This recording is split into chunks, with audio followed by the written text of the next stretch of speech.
வேத வசனங்களை வாஞ்சையோடு கற்றுக்கொள்ள காத்திருக்கும் உங்களை இயேசுவின் இனிய நாமத்தினாலே அன்புடன் வாழ்த்தி வரவேற்கிறோம். நாம் கடந்த நிகழ்ச்சியிலே என்னாகமம் 10, 11 அதிகாரங்களை கற்றுக்கொண்டோம். அந்த பாடத்திலே தேவன் நம்மை வழிநடத்தும் போது அதை காட்டிலும் சிறப்பான ஆசீர்வாதம் நமக்கு இருக்க முடியாது என்பதையும், கர்த்தருடைய பிள்ளைகளாகிய நாம் குற்றம் கண்டுபிடிக்கிறவர்களாகவே இருப்போம் என்றால் நாம் கர்த்தரை பிரியப்படுத்த முடியாது என்றும், எல்லா பாவமும் முதலாவது சிந்தையிலே தான் ஆரம்பமாகிறது என்பதையும் கற்றுக்கொண்டோம். இன்று நாம் 12ஆம் அதிகாரத்தை கற்றுக்கொள்ள இருக்கிறோம். இந்த அதிகாரத்திலே 70 மூப்பர்களை கொண்ட சனகெரிப் சங்கம் எவ்வாறு தோன்றியது? மோசேயின் வாஞ்சை என்ன? மீரியாம் மோசேக்கு விரோதமாக பேசினது என்ன? ஆழமாக கற்றுக்கொள்ள தொடர்ந்து எங்களுடன் இணைந்திருங்கள். கிறிஸ்துவுக்குள் அன்பான நேயரே, இந்நாட்களிலே எண்ணாம புத்தகத்தை நாம் சிந்தித்துக் கொண்டிருக்கிறோம். இந்த எண்ணாம புத்தகத்திலே இஸ்ரவேல் ஜனங்கள் எகிப்தை விட்டு கானானை நோக்கி பிரயாணப்படுவதை நாம் பார்க்கிறோம். எண்ணாமம் 11ஆம் அதிகாரத்திலே அடிமைத்தனத்திலிருந்து விடுதலை பெற்ற இந்த இஸ்ரவேல் ஜனங்கள், சவுக்கடியிலிருந்து கொடுமையான வேலையிலிருந்து விடுதலை பெற்ற இவர்கள் வானத்திலிருந்து மன்னாவை உணவாக பெற்றுக்கொண்டிருந்தார்கள். ஆனால் இப்படிப்பட்ட ஒரு சூழ்நிலையிலே தேவன் தங்களுக்கு செய்த பல நன்மைகளை மறந்து போய், தங்களை சந்திக்கும் தேவன் தங்களோடு இருப்பதை எண்ணாமல் தங்களுக்கு இல்லாதவற்றிற்காக குழப்பங்களை உருவாக்கினார்கள். ஒருவருக்கொருவர் முறையிடுதலும் முறுமுறுத்தலும் அவர்களுடைய பொறுமை இல்லாத தன்மையையும் தேவனை பற்றிய அறிவு குறைவையும் காட்டுகிறது என்பதை நாம் சிந்தித்தோம். நாமும் பல வேளைகளிலே இவ்வாறு நடந்து கொள்கிறோம். செய்ய வேண்டியது என்ன? தேவன் நமக்கு செய்த நன்மைகளை அடிக்கடி நினைத்து அவருக்கு ஸ்தோத்திரம் செலுத்தி, இன்னமும் நமது தேவைகளை அவரே சந்திப்பார் என்ற உறுதியான விசுவாசத்துடன் தேவைகளுக்காக வேண்டுதல் செய்ய வேண்டும். எண்ணாமம் 11ஆம் அதிகாரம் 10ஆம் வசனம் முதல் 15ஆம் வசனம் வரை உள்ள பகுதியை நாம் பார்க்கும் பொழுது, தேவனுடைய தாசனாகிய மோசேயினுடைய இக்கட்டான ஒரு சூழ்நிலையை நாம் பார்க்கிறோம். மோசே ஆண்டவரிடத்திலே முறையிடுகிறார். இது மோசே குற்றம் சாட்டுவதைப் போல காணப்படுகிறது. உண்மைதான். மோசே தேவனுடைய தாசனாய் இருந்தாலும் தலைவராய் இருந்தாலும் அவரும் ஒரு பூரணப்பட்ட மனிதர் அல்ல. இந்த உலகத்திலே யாரும் பூரணப்பட்டவர்கள் அல்ல. எல்லாரும் குறைவுள்ளவர்களாகவே இருக்கிறோம். ஆனால் குறையுள்ள மனிதர்களை தேவன் எடுத்து பயன்படுத்துவதைத்தான் இந்த பகுதிகளிலே பார்க்கிறோம். மோசே கர்த்தரிடத்தில் சொல்லும் பொழுது, அவர் முன் செல்லாவிட்டால் இந்த கூட்டத்தை அழைத்து செல்ல வேண்டாம் என்றுதான் கூறினார். ஆனால் இந்த இஸ்ரவேல் ஜனங்கள் முறுமுறுத்து மோசேக்கு விரோதமாகவும் தேவனுக்கு விரோதமாகவும் எழுப்பின கலகங்களை பார்த்தவுடனே மோசே வேதனைப்படுகிறார். இன்றும் அநேக ஊழியர்கள், போதகர்கள் பற்பலவிதமான அல்சர் வியாதியினாலும் நரம்பு தளர்ச்சியினாலும் ஊழியத்தை விட்டே சென்று விட்டது உண்டு. ஊழியக்காரனை பொறுமை இழக்கச் செய்த திருச்சபைகள் இன்றைக்கு ஏராளமாய் காணப்படுகிறது. மோசே ஆண்டவரிடத்திலே இது என்னால் தாங்கக்கூடாத சுமையாய் இருக்கிறது என்று கூறுகிறார். இதைப்போல இன்றைய ஊழியர்களும் எதை செய்தாலும் ஏற்றுக்கொள்ளாத மக்கள், குற்றம் கண்டுபிடிக்கக்கூடிய சபையார், கேலி பேசக்கூடியவர்கள், அவமானமாக நிந்தையாக பேச எழுத துடித்து கொண்டிருக்கும் மக்கள் ஊழியரை மனம் மடிவாக்குகிறார்கள். எனவே ஊழியர்கள், போதும் ஆண்டவரே, என்னால் இதை தாங்க முடியவில்லை, இந்த ஊழியத்திலிருந்து நான் நின்று கொள்கிறேன் என்று சொல்லக்கூடிய நிலைமைக்கு அவர்களை தள்ளிவிடுகிறது. இங்கே 11ஆம் வசனத்திலே மோசே முறையிடுகிற முறையீட்டை பாருங்கள். ஜனங்கள் எல்லாருடைய பாரத்தையும் என்மேல் சுமத்தினபடினாலே நான் உபத்திரவப்படுகிறேன். ஏன் எனக்கு இந்த உபத்திரவத்தை கொடுத்தீர்? உம்முடைய கண்களில் எனக்கு கிருபை கிடைக்காமற் போய்விட்டதே. நான் என்ன இவர்களை பெற்றேனா? நான் ஏன் இவர்களுக்காக இந்த பாடுகளெல்லாம் அனுபவிக்க வேண்டும்? இவ்வளவு பேருக்கும் கொடுக்க இறைச்சி எனக்கு எங்கே இருந்து வரும் என்று வேதனைப்படுகிறார். மேலும் இந்த ஜனங்கள் என்னை பார்த்து அழுகிறார்களே, இறைச்சி கொடு என்று கேட்கிறார்களே, ஆண்டவரே, நான் ஒருவனாக இருந்து இந்த ஜனத்தினுடைய பாரத்தையெல்லாம் சுமக்க முடியாது, இது எனக்கு மிஞ்சின பாரமாக இருக்கிறது என்று கூறுகிறார். அது மட்டுமல்ல, உம்முடைய கண்களிலே எனக்கு தயவு கிடைக்கும் என்றால் நான் இந்த உபத்திரவத்திலே மேலும் மேலும் சஞ்சலப்படாதபடிக்கு நீர் என்னை கொண்டு போடும் என்றும் ஜெபிக்கிறார். மோசே தேவனால் தெரிந்து கொள்ளப்பட்ட அருமையான ஒரு தாசன். தேவனுடைய ஜனங்களை வழிநடத்தி செல்லும்படியாக ஆண்டவரால் பயன்படுத்தப்படுகின்ற ஒரு அருமையான தேவனுடைய ஊழியக்காரர். கர்த்தருடைய பாதத்திலே அமர்ந்து முகம் பிரகாசமாய் ஜொலித்து கொண்டிருக்க அந்த ஊழியக்காரனை ஜனங்களுடைய நெருக்கங்களும் ஜனங்களுடைய முறைப்பாடுகளும் ஜனங்களுடைய அழுகையும் கூக்குரலும் முறுமுறுப்புகளும் தேவனை எதிர்த்து பேசவும், தேவனுடைய வழிநடத்தலுடைய நோக்கத்தை மறந்தவராய் பேசவும், தேவனுக்காக நிற்க வேண்டிய தேவதாசனே, தேவனோடு ஜீவிக்க வேண்டிய தேவதாசனே, என்னை கொண்டு போடும் ஆண்டவரே என்று மனமடிவோடு கூட வேதனையான வார்த்தைகளை கொட்ட வேண்டிய ஒரு சூழ்நிலையிலே கொண்டு வந்து விட்டன. எனக்கு அருமையான சகோதரனே, சகோதரியே, நீங்கள் யாராயிருந்தாலும் சரி, உங்களை நடத்துகிறவர்கள் சந்தோஷமாயிருக்கிறார்களா? உங்களுக்கு ஊழியம் செய்கிற கர்த்தருடைய பிள்ளைகள் மன மகிழ்ச்சியோடு அதை செய்ய முடிகிறதா? உங்களை நடத்துகிறவர்கள் துக்கத்தோடு கூட அதை செய்வார்கள் என்றால் அது உங்களுக்கும் ஆசீர்வாதமாக இருக்க முடியாது. தேவனால் எனக்கு கொடுக்கப்பட்ட தலைவர்கள், அதிகாரிகள், என்னை வழிநடத்தி கொண்டு செல்கிறவர்கள், என் போதகர்கள், ஊழியக்காரர்கள், இவர்களுக்கு நான் எந்த விதத்திலேயாவது உதவியாயிருக்கிறேனா அல்லது உபத்திரவமாயிருக்கிறேனா என்பதை சிந்தித்து பார்க்க வேண்டும். எண்ணாமம் 11:14 நான் ஒருவனாய் சுமக்கக்கூடாது, இது எனக்கு மிஞ்சின பாரம் என்று மோசே கூறுகிறார். மோசேனுடைய முறையீட்டிலே அவர் தவறுதலாக தேவனுடைய சமூகத்திலே முறையிடுகிறதை பார்க்கிறோம். மோசே சொல்கிறார், நான் மட்டும் இதை தனியாய் சுமக்கக்கூடாது என்கிறார். கர்த்தர் அவர் ஒருவராக சுமக்க வேண்டும் என்று சொல்லி கேட்கவும் இல்லை, கட்டாயப்படுத்தவும் இல்லை. ஏனென்றால் தேவனே மோசேக்காக எல்லாவற்றையும் தாங்கி நடத்தி கொண்டு வந்தார். மோசேயோடு கூட சேர்ந்து தேவனே எல்லாவற்றையும் செயல்படுத்தி கொண்டிருந்தார். மோசே மாத்திரம் அவர்களை நடத்தி கொண்டு அந்த பாரத்தை தாங்கி கொண்டு வரவில்லை. எனவே கர்த்தர் என்ன சொல்கிறார்? மோசே, நீ விரும்புகிற வண்ணமாகவே நான் உனக்கு கொடுக்கிறேன் என்றார். கர்த்தர் பொறுமையாக கிருபையாக மோசேக்கு சில உதவியாளர்களை கொடுக்கிறார். 70 மூப்பர்களை நியமிக்கும்படியாக கட்டளையிடுகிறார். இஸ்ரவேலரின் வரலாற்றை நாம் பார்ப்போம் என்றால் இந்த 70 மூப்பர்கள் என்பது தொடர்ந்து வருவதை பார்க்கலாம். ஆண்டவராகிய இயேசு கிறிஸ்துவின் இந்த உலக நாட்களிலே கூட சனகரிப் என்னும் சங்கம் இந்த 70 மூப்பர்களை கொண்டதாகவே இருந்தது. ஒரு இரவிலே இவர்கள்தான் இயேசு கிறிஸ்துவை மரணத்திற்குள்ளாக தீர்க்கும்படியான தீர்மானத்தை கொண்டு வந்தார்கள். இப்படிப்பட்ட ஒரு அமைப்பு தேவைதானா என்பது ஒரு கேள்விதான். தேவனையே, தேவகுமாரனையே மரண தண்டனைக்கு நியமிக்கிற ஒரு 70 மூப்பர்களின் கூட்டம் அவசியம்தானா? இன்றைக்கு திருச்சபைகளிலே அநேக கமிட்டிகள், குழுக்கள், வழிமுறைகள் இவைகளெல்லாம் நம்முடைய பிரச்சனைகளை தீர்ப்பதற்காக என்று சொல்லி நாம் வழிவகுத்து கொள்கிறோம், உருவாக்கி கொள்கிறோம். ஆனால் பல இடங்களிலே பல நேரங்களிலே அவைகள் பிரச்சனைகளை தீர்க்கின்றனவா என்பதை நாம் யோசித்து பார்க்க வேண்டும். பிரச்சனைகளை தீர்ப்பதற்கு நிச்சயமாய் குழுக்கள் அவசியம். உட்கார்ந்து பேசி காரியங்களை தீர்த்து கொள்ள நமக்கு ஆவிக்குரிய குழுக்கள் அவசியம். இன்று நம்முடைய கூட்டங்கள், குழுக்கள் ஜீவனுள்ள தேவனை மக்கள் கண்டுகொள்ளத்தக்க விதத்திலே பிரச்சனைகளை தெளிவுபடுத்தி பிரச்சனைகளிலே வெற்றி காணக்கூடியதாக இருக்கிறதா? அல்லது ஜீவனுள்ள தேவனை மீண்டும் சிலுவையில் அடித்து அவரை கொல்ல துடிக்கிற கூட்டங்களாய், குழுக்களாய் செயல்படுகின்றனவா என்பதை எண்ணி பார்க்க வேண்டும். 17ஆம் வசனத்தில் கர்த்தர் சொல்கிறார், உன்னோடு கூட அவர்களும் அதை சுமப்பதற்காக உன்மேல் இருக்கிற ஆவியை அவர்கள் மேலும் வைப்பேன் என்றார். கர்த்தர் தம்முடைய ஜனங்களை நடத்துவதற்காக மோசேயை அழைத்தார். மோசேக்கு பலத்தையும் சத்துவத்தையும் அளித்தார். எப்பொழுதும் அவர் கொடுத்து கொண்டேதான் இருந்தார்.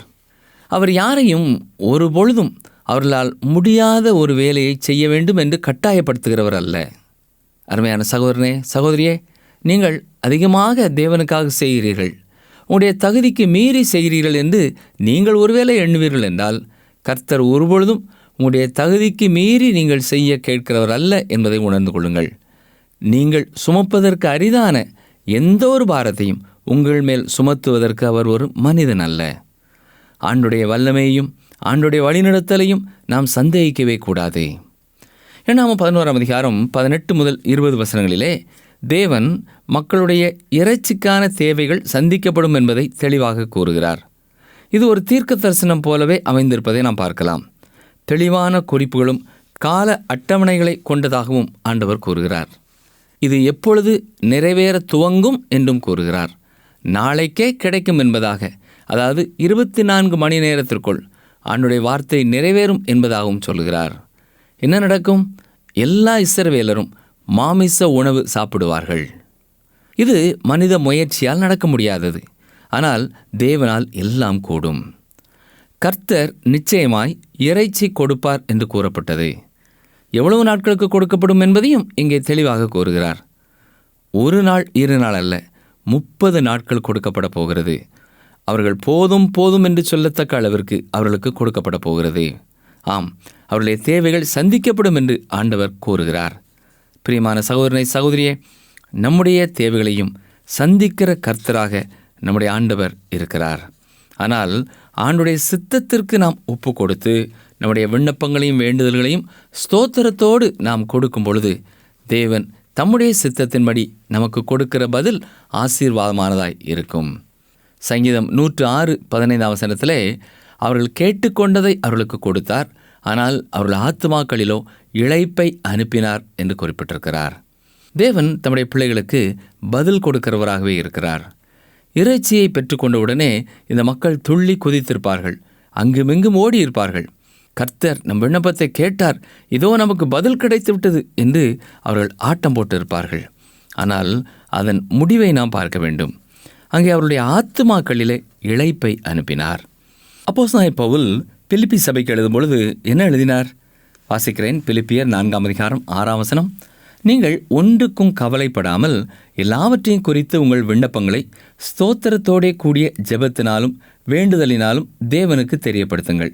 அப்பொழுது எல்லா புத்திக்கும் மேலான தேவ சமாதானம் உங்கள் இருதயங்களையும் உங்கள் சிந்தைகளையும் கிறிஸ்து இயேசுவுக்குள்ளாக காத்துக்கொள்ளும். பிரியமானவர்களே, தேவன் நம்முடைய ஜெபத்தை கேட்கிறவர், ஜெபத்திற்கு பதில் கொடுக்கிறவர். அவருடைய பதில்கள் அநேக நேரங்களிலே இல்லை என்பதான பதிலும் நமக்கு உண்மையில் சிறப்பான ஒன்றாக இருக்கும் என்பதை ஆண்டவர் அறிந்திருந்தால் அவர் இல்லை என்றுதான் கூறுவார். சில வேளைகளிலே சற்று பொறுத்திரு என்பதாக சொல்லுவார். சிறப்பானதை கொடுக்க வேண்டும் என்பதற்காக நாம் பொறுத்திருந்து அவருடைய நேரத்திற்காக காத்திருக்க கற்றுக்கொள்ள வேண்டும். இன்னும் சில நேரங்களிலே இல்லை என்றே பதில் கொடுக்கிற ஆண்டவர், பொறுத்திரு என்று சொல்லக்கூடிய ஆண்டவர் நம்முடைய வற்புறுத்தலால் அல்லது நாம் திரும்ப திரும்ப விரும்பி கேட்பதின் விளைவாக ஆமையான பதில் கொடுக்கலாம். ஆனால் அது முடிவிலே ஆசீர்வாதமாய் இராது. அது நமக்கு மன சோர்வையும் சஞ்சலத்தையும் வேதனையுமே கொண்டு வரும் என்பதையும் நாம் மறந்து போகக்கூடாது. பிரியமானவர்களே, நாம் ஜெபிப்பது எல்லாம் நமக்கு கிடைக்கலாம். ஆனால் கர்த்தருடைய சமாதானம், அவருடைய ரட்சிப்பு, அவர் நமக்கு விரும்புகிற ஆவிக்குரிய கிருபைகள் அதைவிட முக்கியம் என்பதை நாம் மறந்து போகக்கூடாது.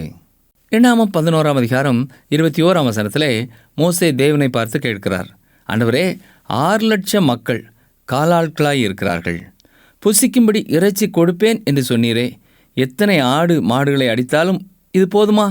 சமுத்திரத்து மச்சங்களை எல்லாம் கொடுத்தாலும் காணாதே என்பதாக ஆண்டவரிடத்தில் கேட்கிறார். தேவனுடைய மனிதன்தான். தேவனுடைய வல்லமையும் தேவனுடைய அற்புதங்களையும் அடையாளங்களையும் அவருக்காக செய்து கொண்டு இருந்தவர்தான். ஆனால் இங்கே கர்த்தருடைய வல்லமையை அவர் குறைத்து மதிப்பிடுவதாக நாம் பார்க்கிறோம். கர்த்தருக்கு முடியாது என்று ஒன்றுமே இல்லை. அவருடைய கரங்கள் குறுகி போவதே இல்லை என்பதாக வேதம் தெளிவாய் சொல்கிறது. நீ ஏன் சந்தேகப்படுகிறாய் என்பதாகத்தான் ஆண்டவர் நம்மிடத்தில் கேட்கிறார். கர்த்தரால் கூடாத காரியம் ஒன்றுமே இல்லை. கர்த்தருடைய கரம் குறுகி போயிட்டோ? இல்லை பிரியமானவர்களே. என் வார்த்தையின்படி நடக்குமோ நடவாதோ என்று நீ ஏன் இவ்வளவு சந்தேகப்படுகிறாய்? நீ இப்பொழுது உன் கண்களால் அதை காண்பாய் என்பதாக 23 குறிப்பிடுகிறார். பல அற்புதங்கள் நடத்திய மோசேயின் வாயிலிருந்தும் அவிசுவாசமான சொற்கள் வருவதை நாம் பார்த்தோம். கர்த்தருடைய கரம் ஒரு நாளும் குறுகி போவதில்லை என்று கர்த்தர் சொல்கிறார். ஆம், எனக்கு பிரியமான சகோதரனே சகோதரியே, எந்த காரியத்திற்காவது நீங்கள் ஜெபித்து கொண்டு கர்த்தரால் இது செய்ய முடியுமா என்று யோசித்து கொண்டிருக்கிறீர்களா? கலங்காதிருங்கள். நம்முடைய தேவன் தம்முடைய கரத்தை குறுக்கிக் கொள்பவர் அல்ல. தம்முடைய கரத்தை நீட்டி தமது கரத்தை திறந்து அவருடைய கரத்தினாலே நம்மை ஆசீர்வதிக்கிற கர்த்தராய் அவர் இருக்கிறார். இங்கே மோசே ஒரு தெளிவற்ற விசுவாசத்தோடு தான் ஜனங்களிடத்திலே நீங்கள் இறைச்சியை புசிப்பீர்கள் என்பதாக அறிவிக்கிறார். விசுவாச குறைவு நேரிடும் பொழுதெல்லாம் கர்த்தருடைய வல்லமையை நினைத்து உடனே நாம் தெளிவு பெற வேண்டும். கடந்த நாட்களிலே ஆண்டவர் எப்படி எந்தெந்த சூழ்நிலைகளிலே எனக்கு உதவி செய்தார் என்பதை எண்ணி பார்த்து அவருடைய வல்லமையை நினைத்து அவரை துதிக்கும் பொழுது இப்பொழுது இருக்கும் இக்கட்டான சூழ்நிலையிலையும் அவரை விசுவாசிக்கக்கூடிய விசுவாசம் நமக்குள்ளே கடந்து வரும். கர்த்தருடைய வல்லமையுள்ள கரம் ஒரு நாளும் குறுகி போவதில்லை என்பதை உணர்ந்தவர்களாக தேவனை மகிமைப்படுத்த நாம் கற்றுக்கொள்வோமாக. எண்ணாகமம் 11ஆம் அதிகாரம் 24 முதல் உள்ள வசனங்களை நாம் வாசிக்கும் பொழுது, மோசே கர்த்தருடைய வார்த்தையின் பிரகாரமாகவே ஜனங்களில் 70 பேரை கூட்டி கூடாரத்தை சுற்றிலுமாக அவர்களை நிறுத்தினான். கர்த்தர் அவர்களை ஆவியினால் நிரப்பினார் என்று வாசிக்கிறோம். ஆவியினால் நிரப்பப்பட்ட அந்த 70 பேரும் கர்த்தருடைய நாமத்தை துதித்து அவருடைய தன்மைகளையும் சித்தத்தையும் பற்றி பரவசத்துடன் உரைத்தார்கள் என்பதாக 25ஆம் வசனத்திலே பார்க்கிறோம். 26ஆம் வசனம் முதல் நாம் பார்க்கும் பொழுது, அங்கே மோசேயால் அழைத்து நிறுத்தப்படாத பாளையத்திலிருந்த 2 மேலும் ஆவியானவர் இறங்கினார். அவர்களும் தீர்க்க தரிசனம் உரைத்தார்கள் என்று சொல்லப்பட்டிருக்கிறது. இவ்விதமாய் தீர்க்க தரிசனம் சொல்கிறவர்கள் தடை செய்யப்பட வேண்டும் என்று யோசுவா மோசேயினிடத்திலே ஓடி வந்து சொல்கிறார். யோசுவா மோசேக்கு எவ்வளவு உண்மையாயிருந்தார் என்பதை நாம் இங்கே பார்க்கிறோம். இது ஆச்சரியமான அற்புதமான ஒரு காரியம்தான். ஆனால் இங்கே மோசேயினுடைய ஒரு சிறப்பு தன்மையை நாம் பார்க்க வேண்டும். அவரிலே பொறாமை இல்லாத ஒரு சிறப்பான வெளிப்படுத்துதலை நாம் பார்க்கிறோம். மோசேயினுடைய வாஞ்சை என்ன? யாவரும் கர்த்தரை அறிய வேண்டும், யாவரும் ஆவியின் வரங்களை பெற்றுக்கொள்ள வேண்டும், யாவரும் ஆவியின் கனிகளை வெளிப்படுத்த வேண்டும். எனவே அவர்களை தடை பண்ண வேண்டாம் என்று யோசுவாவுக்கு கூறுகிறார். ஊழியத்திலே நம்மை விட மற்றும் ஒருவர் அதிகமாக உயர்வடைந்தாலும், நம்மை விட தேவன் அவர்களை அதிகமாக பயன்படுத்தினாலும் அதற்காக நாம் தேவனை துதிக்க வேண்டும். ஏனென்றால் ஊழியம் கர்த்தருடையது, மகிமை கர்த்தருக்கே சொந்தம். பொறாமை அடையாத மோசேயுடைய பண்பு நம் ஒவ்வொருவருக்கும் தேவை. பிரியமானவர்களே, என்னை கேட்டுக்கொண்டிருக்கிற அருமையான சகோதரனே சகோதரியே, ஒருவேளை நீங்கள் கர்த்தருடைய ஊழியத்திலே இருக்கலாம், அல்லது உங்கள் திருச்சபையிலே முன்னணியிலே நின்று கர்த்தருக்காக பணி செய்கிற ஒருவராக இருக்கலாம். உங்களை விட இள வயதுள்ளவர்கள் திறமைகளோடும் தாளந்தோடும் வரும் பொழுது அவர்களை குறித்து பொறாமை கொள்ளாமல் அவர்களுக்கு வழிவிடுங்கள். அது உங்களுக்கும் ஆசீர்வாதம், ஊழியத்திற்கும் ஆசீர்வாதமாயிருக்கும். யார் யாரை எந்தெந்த காலகட்டத்திலே கர்த்தர் பயன்படுத்துகிறாரோ அவர்களுக்காக நாம் தேவனை துதிப்பதும் அவர்களுக்காக ஜெபிப்பதும் ஆண்டவர் விரும்புகிற ஒரு காரியம் என்பதை நாம் மறந்து போகக்கூடாது. மோசேயினுடைய தன்னலமற்ற பதில் அவருடைய பரந்த மனப்பான்மையை வெளிப்படுத்துகிறது. மோசேயின் உத்தரவு புகழ்மிக்க ஒரு உத்தரவு. மனித வாழ்க்கையில் தோற்றுவிக்கப்படும் தேவனுடைய வல்லமை இடம், காலம், சடங்காச்சாரங்கள் முதலிய எதற்கும் கட்டுப்பட்டது அல்ல என்பதை நாம் பார்க்கிறோம். தேவன் தம்முடைய சித்தத்தின்படியும் அவருடைய ஞானத்தின்படியும் ஏற்ற வேளையிலே அவர் தமது வல்லமையை யார் யாருக்கு கொடுக்க வேண்டும் என்று விரும்புகிறாரோ அவர்களுக்கு கொடுக்கிறவராயிருக்கிறார். மோசேயினுடைய வேண்டுதல் பெந்தேகோஸ்தே நாளிலே நிறைவேறிற்று. யோவேல் தீர்க்கதரிசியின் மூலமாக ஆண்டவர் இதை தீர்க்க தரிசனமாகவும் யோவேல் 2ஆம் அதிகாரம் 28ஆம் வசனத்திலே அறிவித்தார். இதையும் நாம் மறந்து போகக்கூடாது. எண்ணாகமம் 11ஆம் அதிகாரம் 31ஆம் வசனம் முதல் உள்ள பகுதியிலே தேவன் அவருடைய தேவைகளை சந்தித்து அவர்களுக்கு காடைகளை கொடுத்து அவர்கள் இறைச்சி சாப்பிடும்படியாக கட்டளை கொடுக்கிறதை நாம் பார்க்கலாம். தேவைகளை குறித்து சிந்தித்து அவற்றை நியாயமான முறையிலே பெறுவதற்கு தடையில்லை. ஆனால் அளவுக்கு மீறி ஆவல் கொள்ளும் பொழுது அவை இச்சையாக மாறுகிறது. அதன் விளைவு தண்டனைதான் என்பதை கர்த்தருடைய வார்த்தை நமக்கு தெரிவிக்கிறது. நம்முடைய தேவைகளை விசுவாசத்தோடு தேவனிடத்திலே கூறும் பொழுது அவர் அவைகளை தமது மிகுந்த கிருபையினால் சந்திப்பார். அதற்கு பதிலாக குறை கூறி முறையிட்டால் சில நேரங்களிலே நம்முடைய தேவைகள் சந்திக்கப்பட்டாலும் சிரமங்களும் கஷ்டங்களும் நாசங்களும் மோசங்களுமே நேரிடக்கூடும் என்பதை நாம் மறந்து போகக்கூடாது. எண்ணாகமம் 12ஆம் அதிகாரத்திற்கு வருவோம் என்றால், இங்கே மோசேக்கு விரோதமாக மிரியாமும் ஆரோனும் கலகம் செய்வதை நாம் பார்க்கிறோம். மிரியாமுக்கு கர்த்தரிடத்திலிருந்து தண்டனை வருவதையும் பார்க்கிறோம். மோசேயினுடைய குடும்ப வரலாறை குறித்து வேதத்திலே அதிகமான குறிப்புகள் நமக்கு சொல்லப்படாவிட்டாலும் இந்த பகுதியிலே ஒரு சில காரியங்களை பார்க்கிறோம். மோசேயினுடைய திருமணத்தின் நிமித்தமாக இங்கே இந்த பிரச்சனை வருகிறது. சொல்லப்போனால் மிரியாமுடைய மனதிலே மோசேயின் மனைவியை குறித்த ஒரு பொறாமையான எண்ணம் உருவாகிறது. இன்றைக்கும் குடும்பங்களுக்குள்ளாக ஊழியர்களுக்குள்ளாக எப்படிப்பட்ட பொறாமை காரியங்கள் ஏற்பட்டிருக்கிறதோ அதே போல அன்றைக்கும் ஏற்பட்டிருக்கிறது என்பதை நம்மால் எண்ணி பார்க்க முடியவில்லை. ஆனால் அந்த உண்மையையும் தேவன் நமக்கு இங்கே சுட்டி காட்டுகிறார். தேவன் நமக்கு கொடுத்திருப்பதற்காக நாம் நன்றி செலுத்தி அதை நன்றாக ஆண்டவருக்கென்று பயன்படுத்தி அவருடைய நாம மகிமைக்காக நாம் செலவு செய்து நம்முடைய அழைப்பிலே முன் செல்ல வேண்டும். அப்பொழுது தேவன் நம்மை குறித்து மகிழ்ச்சி அடைவார். நம் வாயின் வார்த்தைகளை குறித்து நாம் கவனமாயிருக்க வேண்டும். கர்த்தர் நம் வாயின் வார்த்தைகளை கேட்கிறவராயிருக்கிறார். மிரியாம் மோசேக்கு விரோதமாக பேசினதை கேட்டு அவளுக்கு தண்டனை கொடுக்கிறார். நமது பாவங்கள் நமது புத்தியீனத்தினால் வந்தவை என்ற உண்மையை ஒத்துக்கொண்டால்தான் மன்னிப்பு நமக்கு கிடைக்கிறது. புத்தியீனத்தை சிந்தனை அளவிலே களைந்துவிட முயற்சி செய்வோம். எந்த ஒரு பாவமும் சிந்தனையில் வரும்பொழுதே அதை தடுத்து நிறுத்தி ஆண்டுடைய பிரசன்னத்திலே வைத்து ஆண்டுடைய வசனத்திற்கு முன்னதாக வைத்து அது தேவையில்லை என்பதை நாம் உணர்ந்து உதறித்தள்ள ஆண்டவர் நமக்கு கிருபை செய்வாராக.